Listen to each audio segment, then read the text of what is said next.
पटना जिले की संकरी गलियां, भीड़-भाड़ वाले चौक, परीक्षा के दिनों में रिक्शों पर भागते भागते जाते छात्र और शहर भर में बिखरी हुई किताबों की दुकानें, इन सब के बीच एक अजीब सा डर हर साल पनपता था।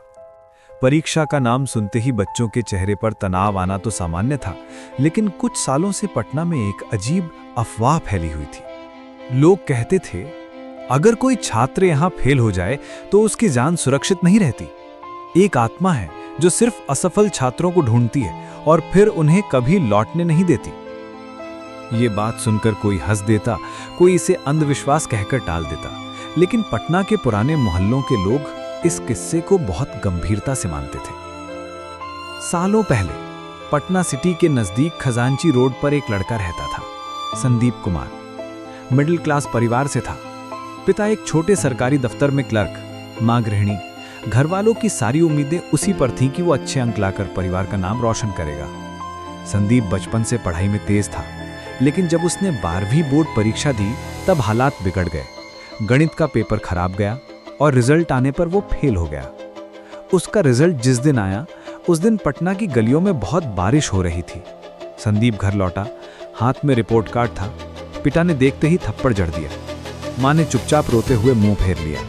पड़ोसी हंसने लगे, दोस्त कटाक्ष करने लगे। उस रात उसने अपने कमरे की छत से रस्सी डालकर आत्महत्या कर ली। सुबह जब दरवाजा तोड़ा गया तब उसका शव पंखे से लटका हुआ मिला। लेकिन यही कहानी खत्म नहीं हुई। उसकी मौत के कुछ महीनों बाद उसी मोहल्ले में एक और छात्र राहुल फेल हुआ। राहुल को अपने घर के बाहर रात को किसी ने फुसफुसाते सुना, फेल हुआ ना, अब मेरे साथ चलो। उसने आवाज अनसुनी कर दी, लेकिन उसी रात राहुल का शव भी उसके घर के पीछे खाली प्लॉट में लटका हुआ मिला। लोग कहने लगे, संदीप की आत्मा शांत नहीं हुई। उसने कसम खाई है कि अब जो भी फेल होगा वो अकेला नहीं रहेगा, उसे भी खींचकर अपने साथ ले जाएगा। साल गुजरते गए। अब डर सिर्फ खजांची रोड तक सीमित नहीं रहा। Patna university, BN college, science college और एएन कॉलेज के छात्रों के बीच एक अफवाह फैल गई। परीक्षा में फेल होना यहां मौत को बुलाना है। पिछले कुछ सालों में लगातार घटनाएं होती रहीं। 2016 में एक बीकॉम छात्र फेल हुआ। उसने दोस्तों से कहा कि रात को उसे एक लड़का दिखता है जो बार बार कहता है, चलो मेरे साथ, डरना मत। अगले दिन वो छात्र गायब हो गया। बाद में उसका शव गांधी मैदान के पास पेड़ से लटका मिला। 2018 में एक लड़की जो इंटर में फेल हुई थी, उसने हॉस्टल में चिल्लाकर कहा कि कोई दरवाजे पर खड़ा है, लेकिन वहां कोई नहीं था। सुबह उसकी लाश हॉस्टल के बाथरूम से मिली। हर घटना के बाद छात्रों ने संदीप का नाम लेना शुरू कर दिया। अब पटना में संदीप का साया एक डरावनी हकीकत बन चुका था। पटना जिले के मसौड़ी के पास के गांव से एक लड़का अमन पढ़ाई के लिए पटना आया था। उसने एएन कॉलेज में एडमिशन लिया। अमन पढ़ाई में ठीक था, लेकिन गणित उसका कमजोर विषय था। जब रिजल्ट आया तो अमन भी एक विषय में फेल हो गया। उस दिन पटना में धूप थी, लेकिन अमन के मन में अंधेरा छा गया। घर वालों को क्या जवाब देगा, गांव में रिश्तेदार क्या कहेंगे। लेकिन डर सिर्फ यही नहीं था। रिजल्ट देखने के बाद लौटते वक्त उसके कानों में एक धीमी फुसफुसाहट आई, फेल हुआ है ना, अब मेरे पास आओ। अमन चौकन्ना होकर इधर उधर देखने लगा। लोग रिक्शों पर भाग रहे थे, ट्रैफिक शोर मचा रहा था, लेकिन वो आवाज साफ साफ सुनाई दी। उसने सोचा शायद वो उसका वहम है। उस रात अमन अपने हॉस्टल के कमरे में सो रहा था। करीब 2 बजे अचानक दरवाजे पर खट खट खट की आवाज हुई। अमन उठा, लेकिन बाहर कोई नहीं था। वो वापस जाकर लेट गया। फिर अचानक उसके कान के पास वही आवाज आई, तुम फेल हुए हो, अब तुम मेरे हो। अमन का पूरा शरीर पसीने से भीग गया। उसने हिम्मत करके दरवाजा खोला। गैलरी में अंधेरा फैला हुआ था। दूर सीढ़ियों पर उसे एक सफेद शर्ट और काली पैंट पहने लड़का खड़ा दिखा। उसका चेहरा धुंधला था, लेकिन उसकी गर्दन तिरछी लटकी हुई थी, मानो रस्सी सी लटकने के बाद भी वो जिंदा हो। अमन ने जोर से दरवाजा बंद कर लिया और पूरी रात कांपता रहा। अगली सुबह उसने अपने दोस्तों को सब बताया, लेकिन सभी ने मजाक उड़ाया। भाई रिजल्ट का टेंशन है, वही तुम्हें वहम हो रहा है। लेकिन अमन जानता था कि उसने कुछ असली देखा है। अगली ही रात हॉस्टल के दूसरे कमरे में रहने वाला उसका दोस्त रोहित भी चिल्लाने लगा। जब सब लोग पहुंचे तो रोहित कह रहा था कि कोई लड़का उसकी खिड़की के पास खड़ा होकर बार बार बोल रहा था, फेल हुआ है, अब मेरे साथ चलो। समस्या ये थी कि रोहित भी उसी साल के रिजल्ट में फेल हुआ था। धीरे धीरे अमन में समझा कि संदीप की आत्मा के पीछे एक नियम है, जो भी फेल होगा वो उसकी नज़र में आ जाएगा। शुरू में वो सिर्फ दिखेगा, आवाज़ देगा, लेकिन कुछ दिनों के अंदर वो उस फेल छात्र को अपने साथ ले ही जाएगा। और अगर कोई उससे बचना चाहे भी तो भी भागना नामुमकिन है। अब अमन दिन रात डरा रहने लगा। क्लास में बैठते वक्त भी उसे लगता कि कोई उसकी पीठ पर नज़र गड़ाए बैठा है। रात को जब हॉस्टल में बत्ती बंद होती तो उसे कमरे की छत पर रस्सी झूलती दिखाई देती। कभी कभी बाथरूम के शीशे में उसे एक चेहरा दिखता, वही सफ़ेद शर्ट वाला लड़का, गर्दन तिरछी, होठ नीले और आंखें लाल। अमन ने पढ़ाई पर ध्यान देना छोड़ दिया। वो अब बस अपने बचने का रास्ता ढूंढना चाहता था। एक दिन अमन पटना सिटी की तरफ गया। वहाँ पुरानी किताबों की दुकान पर उसने सुना कि एक बूढ़ा आदमी लोगों से कह रहा था, ये संदीप की आत्मा है, उसका गुस्सा सिर्फ फेल छात्रों पर है, लेकिन अगर किसी ने उसके बारे में सच्चाई जानी तो शायद उससे बचने का तरीका मिल सकता है। अमन ने उस बूढ़े से बात करनी चाहिए, लेकिन बूढ़ा बस इतना बोलकर गायब हो गया। बेटा, उसके शाप से बचना आसान नहीं है, वो जो चाहेगा वही होगा। उस रात अमन अपने कमरे में लौटा, लेकिन इस बार दरवाजे पर सिर्फ खटखट नहीं हुई। दरवाज़ा खुद ब खुद धीरे धीरे चर्र करके खुल गया और सामने वही लड़का खड़ा था।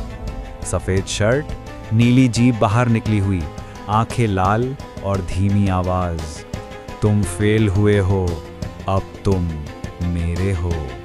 अमन के लिए वो रात किसी खौफनाक ख्वाब से कम नहीं थी। दरवाज़ा अपने आप खुल जाना और सामने खड़ा वो लड़का, सफ़ेद शर्ट, नीली जीभ बाहर लटकती हुई, लाल जलती आंखें, ये सब देखकर उसकी रूह कांप गई।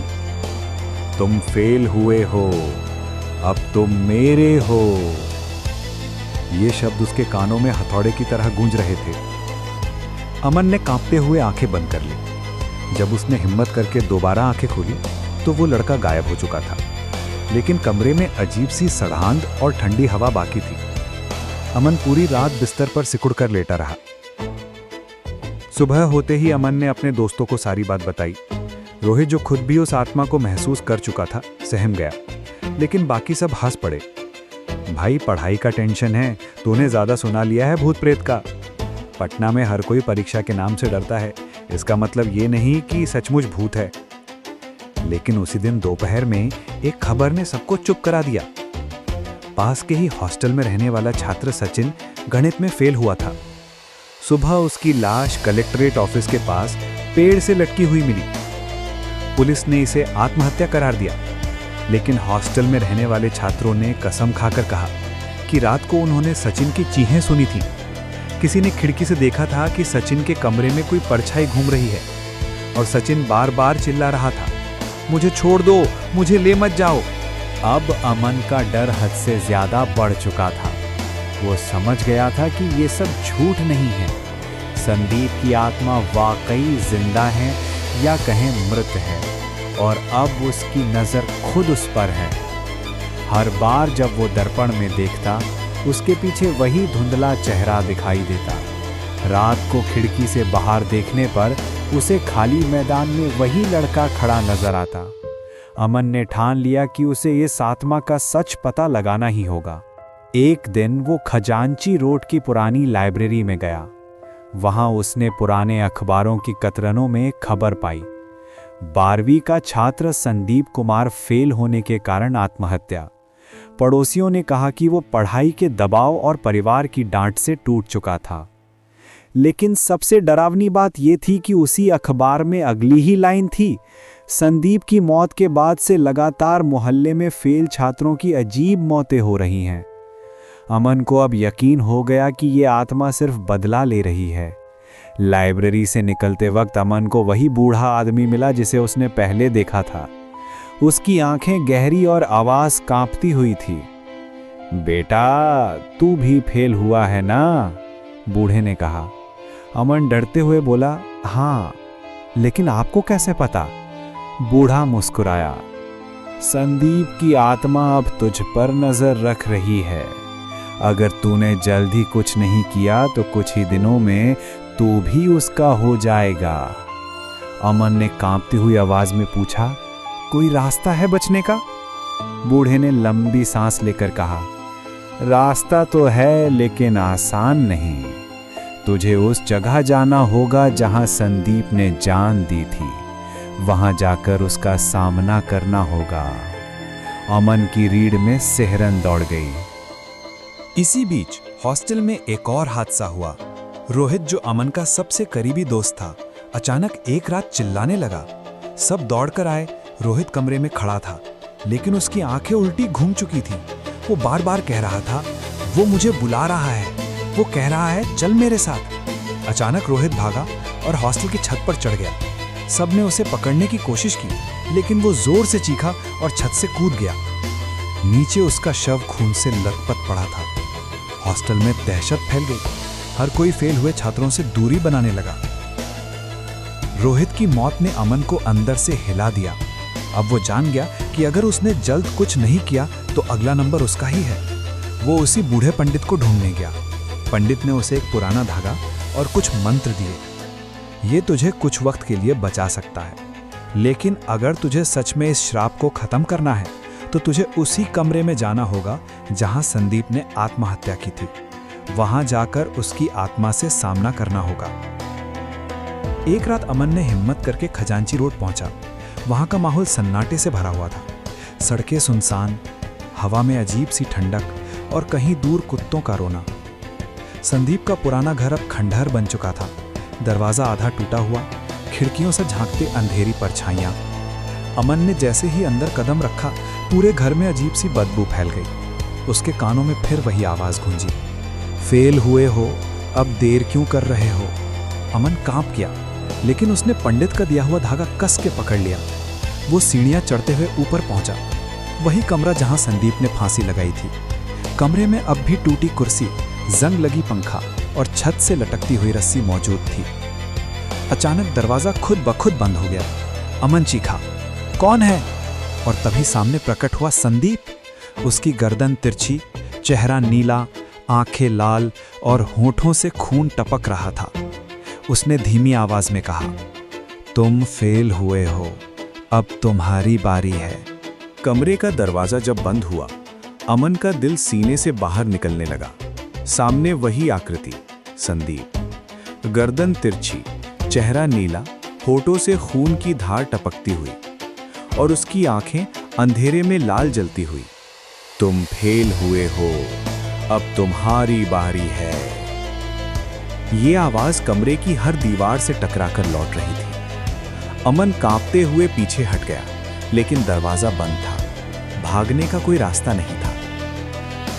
अचानक पंखा अपने आप घूमने लगा और रस्सी नीचे झूलने लगी। संदीप ने हाथ बढ़ाकर कहा, आओ मेरे साथ चलो, ये दुनिया तुम्हें चाहती नहीं, मैं तुम्हें अपना लूंगा। अमन ने तुरंत अपने हाथ में बंधा हुआ धागा कसकर पकड़ लिया। पंडित ने कहा था कि ये धागा आत्मा को पास आने से कुछ देर रोक सकता है। सचमुच, जैसे ही संदीप अमन के पास आया, उसके कदम अचानक रुक गए। वो गुर्राया और उसकी आंखें और भी लाल हो गईं। ये धागा तुझे ज्यादा देर नहीं बचा पाएगा, मैं इंतजार कर सकता हूं। कमरे का पंखा इतनी तेजी से घूमने लगा कि पूरा कमरा हिलने लगा। कांच की खिड़कियां अपने आप टूटने लगीं। अमन ने कांपते हुए आंखें बंद कर लीं और बमुश्किल कमरे से बाहर भागा। अमन उस रात भागते भागते पटना की सुनसान गलियों में निकल गया। आधी रात हो चुकी थी। गांधी मैदान की तरफ से आ रही ठंडी हवा, खाली सड़कों पर जलते ट्यूबलाइट और बीच बीच में दिखती परछाइयां। उसे लगता रहा कि कोई उसका पीछा कर रहा है, कभी कदमों की आवाज तो कभी फुसफुसाहट, भाग मत, कहीं नहीं बचोगे। अमन दौड़ता हुआ अशोक राजपथ से होकर यूनिवर्सिटी की तरफ चला गया। अगले ही दिन यूनिवर्सिटी में सनसनी फैल गई। एक छात्रा नीलम, जिसने परीक्षा में फेल किया था, हॉस्टल के कमरे में मृत पाई गई। उसकी गर्दन रस्सी से लटक रही थी, लेकिन पैरों के निशान अजीब थे। जांच करने वालों ने देखा कि उसके कमरे की दीवार पर खून से लिखा था, फेल हुए हो तो अब मेरी बारी है। छात्रों में दहशत फैल गई। कोई भी अब अकेले हॉस्टल में रहना नहीं चाहता था। ये सब देखकर अमन अंदर से टूटने लगा। हर दिन कोई ना कोई फेल छात्र मौत के मुंह में जा रहा था और उसे यकीन था कि उसकी बारी भी जल्द आने वाली है। उसने खुद से कहा, अगर मुझे बचना है तो मुझे संदीप से सीधे टकराना होगा, उसके श्राप की जड़ को तोड़ना ही होगा। लेकिन कैसे? अमन दोबारा उस बूढ़े पंडित के पास पहुंचा। पंडित उसे देखकर बोला, मैं जानता हूं बेटा, तू डरा हुआ है, लेकिन याद रख, डर ही उसकी ताकत है। अमन ने कांपते हुए पूछा, लेकिन मैं इस श्राप को तोड़ूं कैसे? पंडित ने कहा, संदीप की आत्मा इसलिए भटक रही है क्योंकि उसकी मौत बदनामी और अपमान में हुई थी। उसकी आत्मा को शांति तभी मिलेगी जब कोई उसकी सच्चाई को दुनिया के सामने लाएगा। लेकिन ध्यान रहे, जब तू ये काम करेगा, वो तुझ पर हमला करेगा। अमन ने संकल्प लिया कि चाहे जान चली जाए, लेकिन वो इस आत्मा की सच्चाई सबके सामने लाएगा। उस रात जब अमन हॉस्टल लौटा तो माहौल और भी डरावना था। बिजली चली गई थी, पूरा हॉस्टल अंधेरे में डूबा हुआ था। अचानक गैलरी में कदमों की आवाज गूंजने लगी। धीरे धीरे वो कदम उसके कमरे तक पहुंचे। दरवाजे पर किसी ने जोर से दस्तक दी। धड़ाम धड़ाम धड़ाम। अमन ने दरवाजा खोला तो सामने वही संदीप खड़ा था। इस बार उसका रूप और भी भयानक था। चेहरे पर सड़न, आंखों से खून टपकता हुआ और गर्दन का मांस आधा फटा हुआ। उसने अमन की गर्दन पकड़ ली और चीखा, भाग क्यों रहा है? अब तो सिर्फ मेरा है। अमन ने पंडित का दिया हुआ मंत्र दोहराना शुरू कर दिया। कुछ देर के लिए आत्मा पीछे हट गई, लेकिन उसके चेहरे पर भयानक गुस्सा था। तुझे लगता है मंत्र मुझे रोक देगा?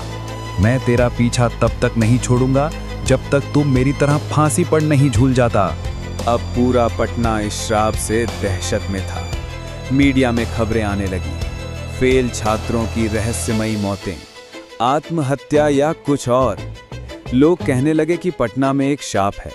माता पिता अपने बच्चों से कहने लगे, फेल मत होना वरना वो तुम्हें ले जाएगा।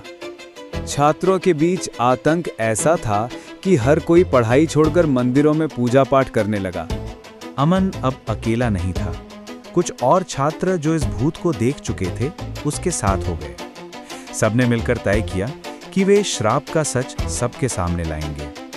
लेकिन जैसे जैसे वे कोशिश करते, संदीप की आत्मा और हिंसक होती गई। रात को हॉस्टल की दीवारों पर खून से लिखे शब्द मिलने लगे, फेल हुए हो तो अब मेरी बारी है।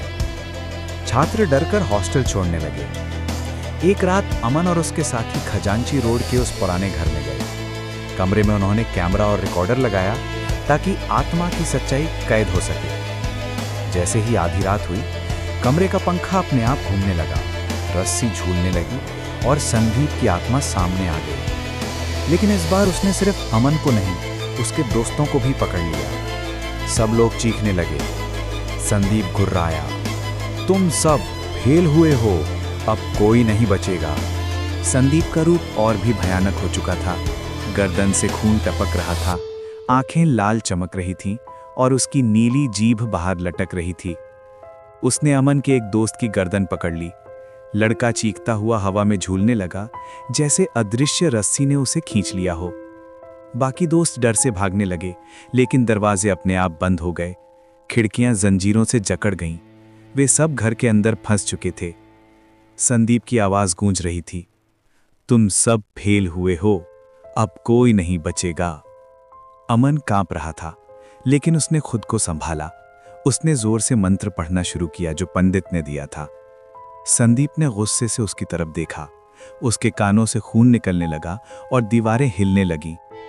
ये मंत्र तुझे थोड़ी देर के लिए बचा सकता है, लेकिन अंत में तू भी मेरा होगा।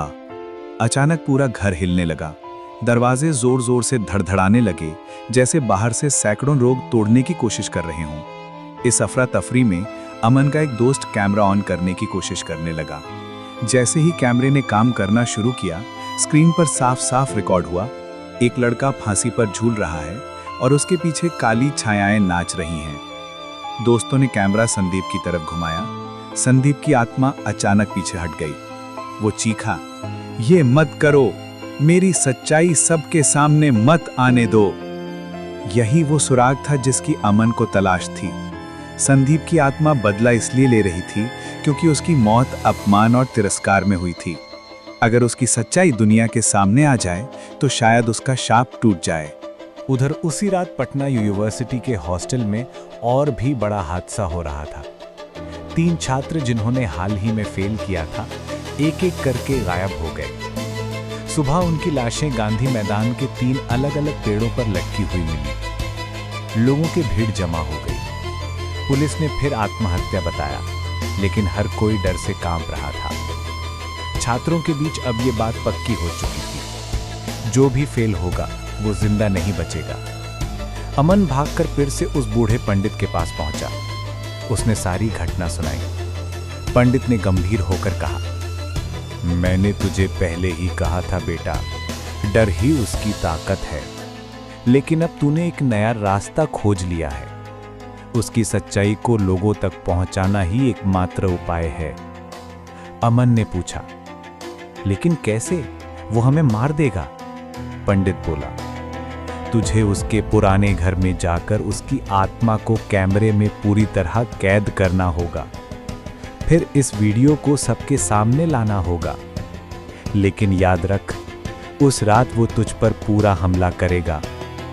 अमन और उसके बचे हुए दोस्तों ने तय किया कि वे इस श्राप को खत्म करेंगे।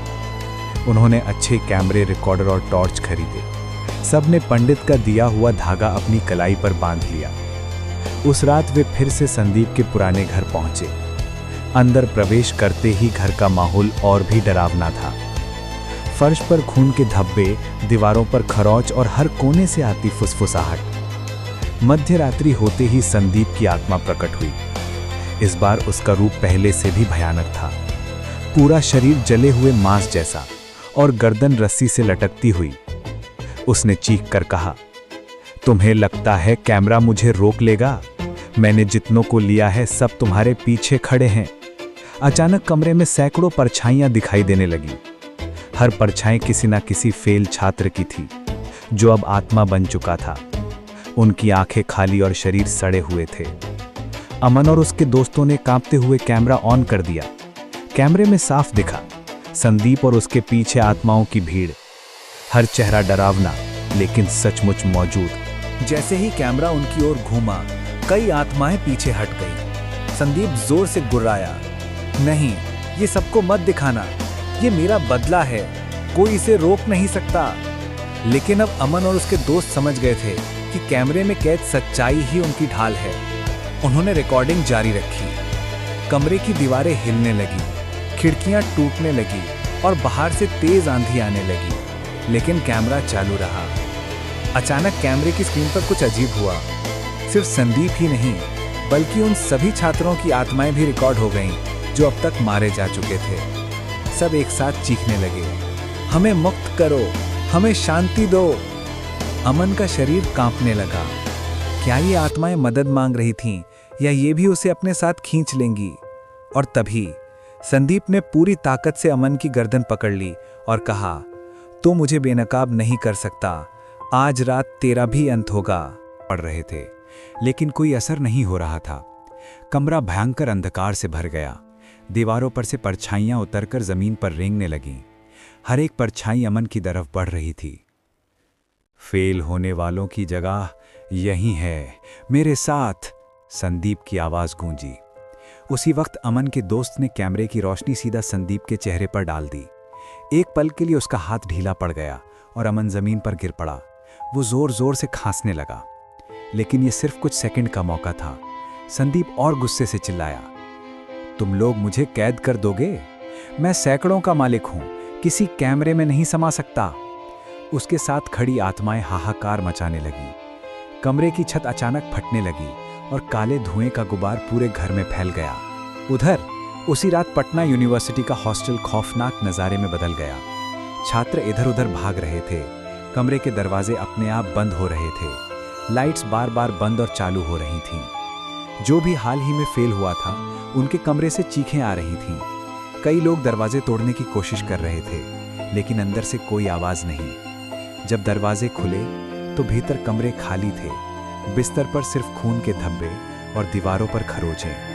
पूरे हॉस्टल में अफवाह फैल गई कि संदीप सबको उठा रहा है। लोग किताबें फेंक कर भागने लगे।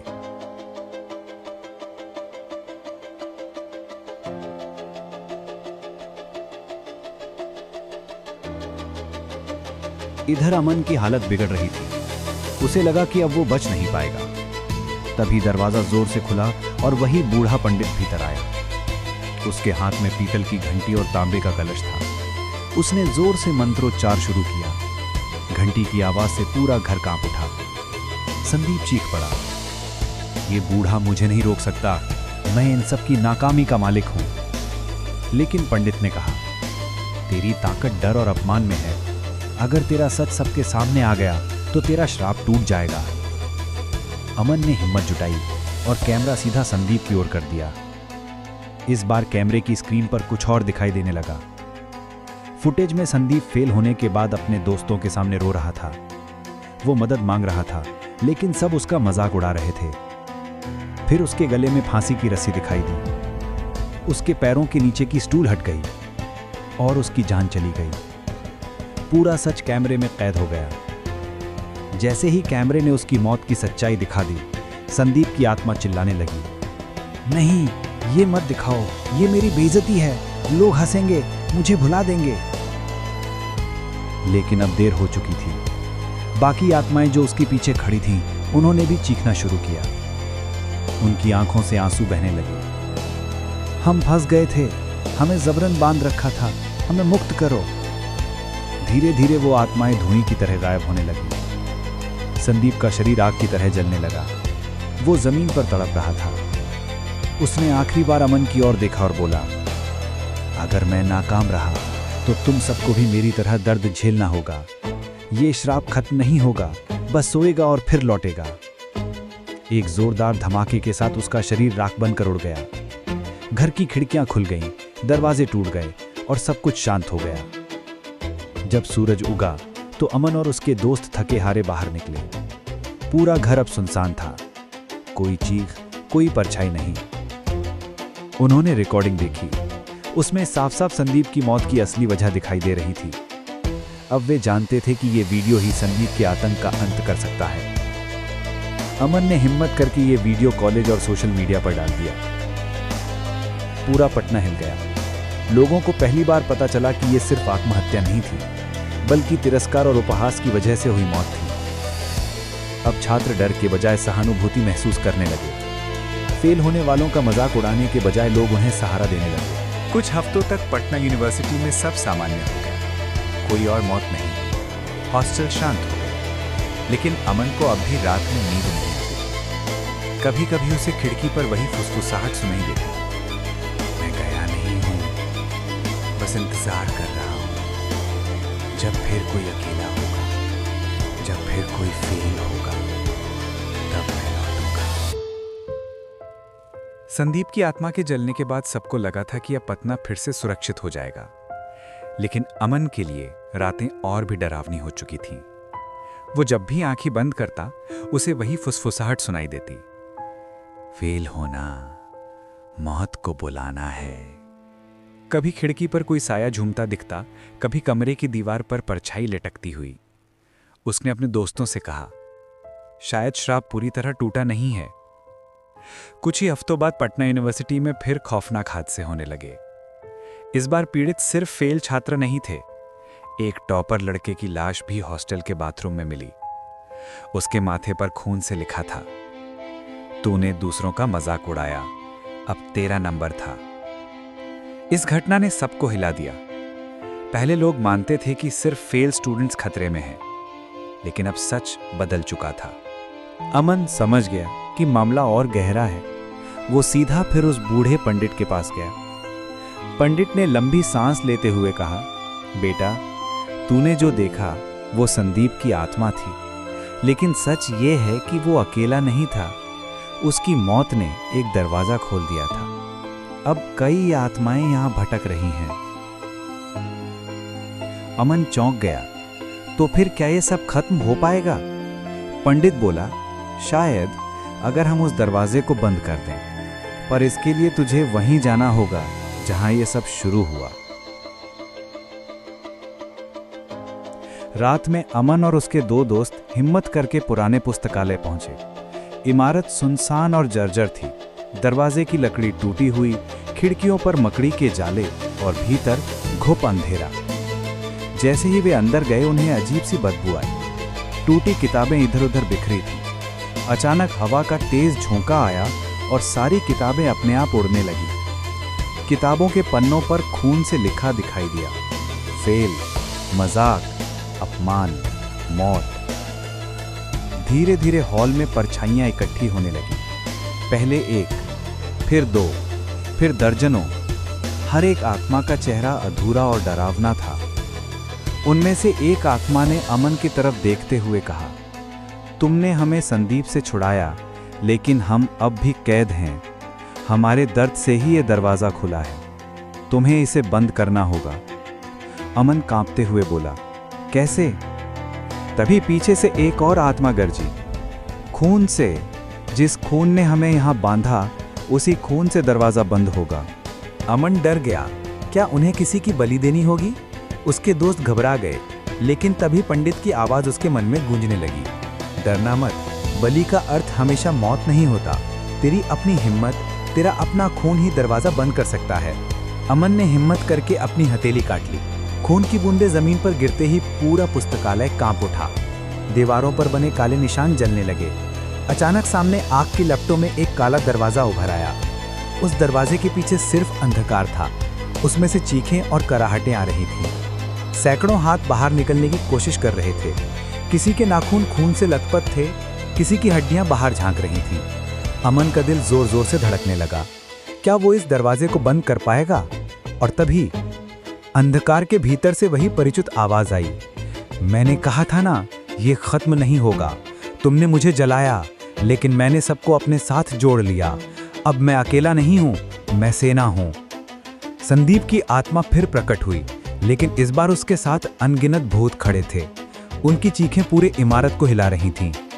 अमन और उसके दोस्त दरवाजे के सामने खड़े थे। सामने संदीप और उसकी भूतों की सेना, पीछे आग का दरवाजा और बीच में सिर्फ उनकी जिंदगी। संदीप गरजा, अब कोई दरवाजा बंद नहीं होगा। आज पटना की हर गलियों में सिर्फ मौत गूंजेगी। और उसी पल दरवाजा पूरी तरह खुलने लगा। काली आंधी पूरे शहर की ओर फैलने लगी। जैसे ही दरवाजा पूरी तरह खुला, पटना की रात में एक काला तूफान छा गया। गंगा नदी के किनारे तक गहरी परछाइयां फैल गईं। लोगों की नींद अचानक टूटी। किसी को खिड़की पर लटकता साया दिखा, किसी के घर की दीवार से खून बहने लगा। शहर की गलियों में अंधेरा और घना हो गया। गाड़ियों के हॉर्न अपने आप बजने लगे। बिजली गुल हो गई और हर ओर सिर्फ एक ही फुसफुसाहट गूंज रही थी, फेल, मौत, मजाक की सजा। गांधी मैदान में रात को दौड़ते लोग गिरते पड़ते भाग रहे थे। कईयों ने देखा कि पेड़ों पर दर्जनों साए झूल रहे हैं। पटन देवी मंदिर की घंटियां अपने आप बजने लगीं। करीब के मोहल्लों में कुत्ते और गायें अजीब आवाजें निकालकर भागने लगीं। लोग सोच रहे थे कि यह कयामत का दिन है। किसी ने पुलिस को फोन किया, पर वहां भी अफरा तफरी थी। पुलिस स्टेशन में बंद बल्ब फूट गए और रिकॉर्ड फाइलों पर खून के धब्बे उभर आए। पुस्तकालय में खड़े अमन और उसके दोस्त समझ गए कि अब शहर सीधे उस दरवाजे के असर में आ चुका है। अमन चिल्लाया, अगर ये दरवाजा बंद नहीं हुआ तो पूरा पटना मिट जाएगा। संदीप हंसते हुए बोला, अब बहुत देर हो चुकी है। अब कोई पास या फेल नहीं, अब हर कोई मेरी सेना का हिस्सा बनेगा। उसकी आंखों से काली आग निकल रही थी। अमन को अचानक याद आया कि पंडित ने कहा था, डर से मत लड़, सच से लड़। सच ही वो हथियार है जो अंधकार को काट सकता है। उसने तुरंत कैमरा निकाला और दरवाजे की ओर मोड़ा। कैमरे में दिखाई दिया सैकड़ों आत्माएं रो रही थीं। वे चीख नहीं रही बल्कि मदद मांग रही थीं। हमें मुक्त करो, हमें वापस भेजो। अमन ने जोर से कहा, तुम सबको यहाँ संदीप ने बांध रखा है, लेकिन सच्चाई ये है कि तुम सब पीड़ित हो, गुनहगार नहीं। तुम्हें मजाक उड़ाया गया, अपमानित किया गया, लेकिन अब तुम्हें कोई बांध नहीं सकता। कैमरे की स्क्रीन से तेज सफेद रोशनी निकली। एक एक करके आत्माएं उस रोशनी में समाकर गायब होने लगी। संदीप तड़प उठा, नहीं, ये सब मेरी ताकत थे। तुम्हें लगता है मैं अकेला डर जाऊंगा? रोशनी के फैलते ही दरवाजा धीरे धीरे बंद होने लगा, लेकिन संदीप ने उसे पूरी ताकत से खुला रखने की कोशिश की। उसकी छाया पटना की गलियों में दौड़ने लगी। Fraser road, Ashok Rajpath, Boring road, हर जगह लोग हवा में उठकर फेंके जा रहे थे। दीवारों पर खून से लिखा आने लगा, मजाक मत उड़ाओ वरना मौत आएगी। अमन और उसके दोस्त दौड़ते हुए गांधी मैदान पहुंचे। वहां हजारों लोग इकट्ठा थे, लेकिन सब डर से पागल हो रहे थे। आसमान में संदीप का विशाल साया लटक रहा था। अमन ने लोगों से चिल्लाकर कहा, डरो मत, यही डर इसकी ताकत है। संदीप कर जा, तो मुझे रोक पाएगा? तू खुद तो फेल हुआ था, तू भी मेरी तरह बनेगा। अमन कांप गया। उसे अपनी पुरानी असफलताएं याद आने लगी। वो पल जब उसने परीक्षा में कम अंक लाए, लोगों ने मजाक उड़ाया, उसके खुद के परिवार ने ताने दिए। उसकी आंखों में आंसू आ गए। संदीप पास आकर फुसफुसाया, बस हार मान ले, मेरे साथ आ जा। अमन ने गहरी सांस ली और चिल्लाया, हाँ मैं फेल हुआ था, लेकिन फेल होना अपराध नहीं है। अपराध है किसी का मजाक उड़ाना, किसी को तोड़ देना, और तू वही अपराध कर रहा है। उसके शब्दों के साथ ही कैमरे से सफेद रोशनी की और बड़ी लहर निकली। लोगों ने पहली बार डर की बजाय उम्मीद महसूस की। उन्होंने मिलकर नारा लगाया, हम फेल नहीं, इंसान हैं। संदीप चीखता हुआ आकाश में तड़पने लगा। उसका विशाल साया धीरे धीरे राख बनकर बिखरने लगा। दरवाजा पूरी तरह बंद हो गया और एक जोरदार धमाके के साथ गायब हो गया। गांधी मैदान में शांति छा गई। लोग धीरे धीरे सामान्य होने लगे। बच्चे रोते रोते चुप हो गए और हवा का बोझिलपन मिट गया। पटना ने राहत की सांस ली। अमन और उसके दोस्त हीरो बन गए। पुलिस और प्रशासन ने सारी घटना को अफवाह बताने की कोशिश की, लेकिन जो हजारों लोगों ने अपनी आंखों से देखा वो झूठ नहीं हो सकता था। लेकिन अमन अब भी चैन से नहीं सो पा रहा था।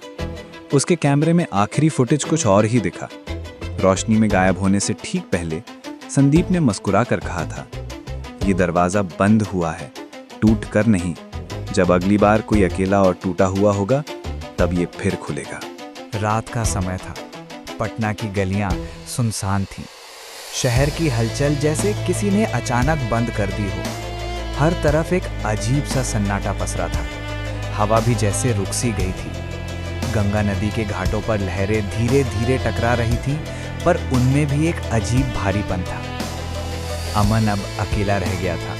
उसके सारे दोस्त राजीव, दीपक, राहुल एक एक करके उस फेल आत्मा का शिकार बन चुके थे। अमन की आंखों के सामने उनका डरावना अंत हुआ था और अब वो जानता था कि अगला नंबर उसी का है। लेकिन अमन भागना नहीं चाहता था। उसने ठान लिया था कि आज वह इस आत्मा की सच्चाई जानकर ही रहेगा। अमन रात के 12 बजे अपने कॉलेज की पुरानी बिल्डिंग पहुंचा। वही जगह जहां पहली बार उसे अजीब आवाजें सुनाई दी थीं। जर्जर दीवारें, टूटी खिड़कियां और अंधेरे से भरे क्लासरूम। दीवारों पर लिखी चौक की लाइनें जैसे अब भी उस फेल छात्र की आखिरी पुकार दोहरा रही थीं। अचानक एक दरवाजा अपने आप खुला। चर्र।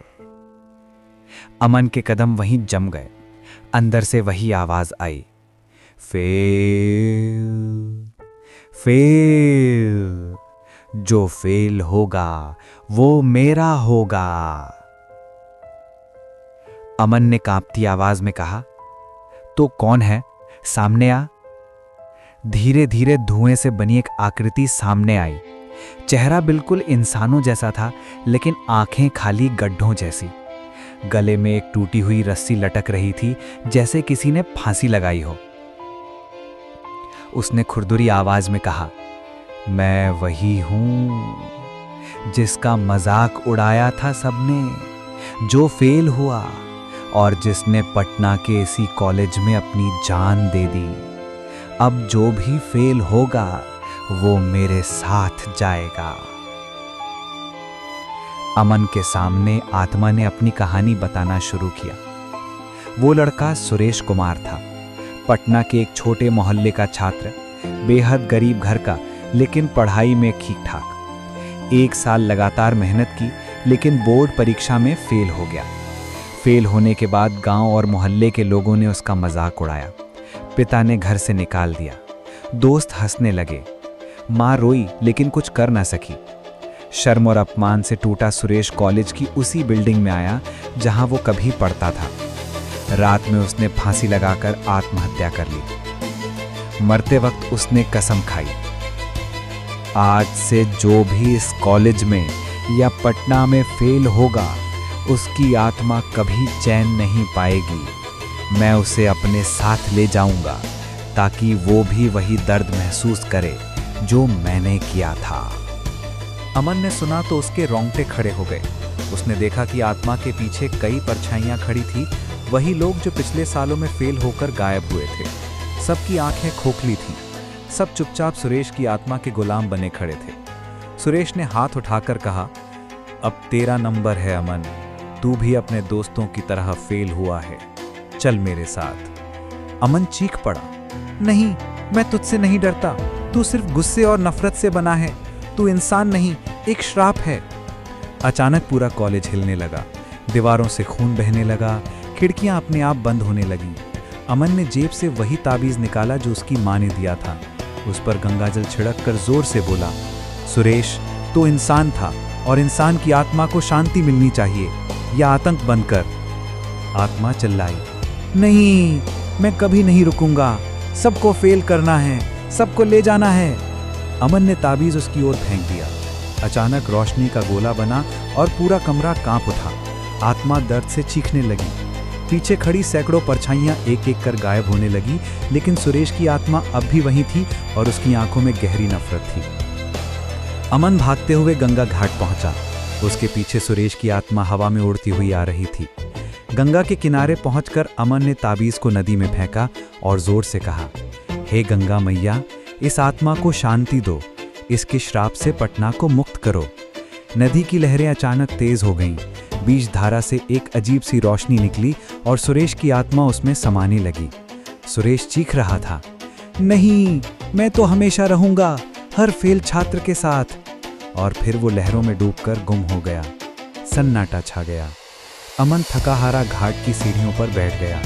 ऐसा लग रहा था कि पटना पर से एक काला साया हट गया है। लेकिन अचानक नदी के पानी से बुलबुले उठे और एक ठंडी हवा अमन के कानों में फुसफुसाई, फेल, फेल, जो फेल होगा वो मेरा होगा। अमन की आंखें फटी रह गईं। आज भी पटना जिले में अफवाहें फैली हैं। कहा जाता है, अगर कोई छात्र परीक्षा में फेल होता है तो गंगा घाट पर उसके आसपास अजीब घटनाएं होती हैं। रात के समय पुराने कॉलेज बिल्डिंग से आवाजें आती हैं, फेल, फेल, और कई छात्रों का अचानक गायब हो जाना आज तक रहस्य बना हुआ है। लोग कहते हैं सुरेश की आत्मा पूरी तरह गई नहीं, वो आज भी भटकती है और अगले फेल छात्र का इंतजार कर रही है।